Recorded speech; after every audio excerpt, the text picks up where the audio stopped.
মাথা ব্যথা বর্তমান জেনারেশনের অনেক কমন একটা রোগ এবং এই রোগটি কিন্তু মাইগ্রেন বা টেনশন জনিত কারণে হয়ে থাকে।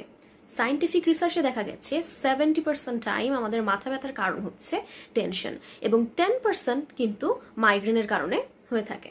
এবং নারীরা কিন্তু মাইগ্রেন জনিত কারণে বেশি ভোগেন এবং এটা স্টার্ট কিন্তু মাত্র 14 এবং 15 বছর বয়স থেকেই হয়ে যায়। মেইনলি যে জিনিসটা আমি বলতে চাচ্ছি সেটি হচ্ছে মাথা ব্যথা কি কি কারণে হয়ে থাকে। মদ্যপান, ধূমপান, অতিরিক্ত ঘুমের ওষুধ সেবন, এসব কারণ তো রয়েছেই। এছাড়াও অতিরিক্ত গরম আবহাওয়া বা মানসিক চাপ, শারীরিক পরিশ্রমও কিন্তু মাথা ব্যথার জন্য দায়ী। এছাড়াও ক্ষুধার্ত থাকা বা রাত জেগে থাকা বা কোনো কিছুর উপর অতিরিক্ত প্রেশার দিয়ে সেই জিনিসটি দেখা, এগুলো কিন্তু বর্তমান জেনারেশনে মাথা ব্যথার পেছনে দায়ী।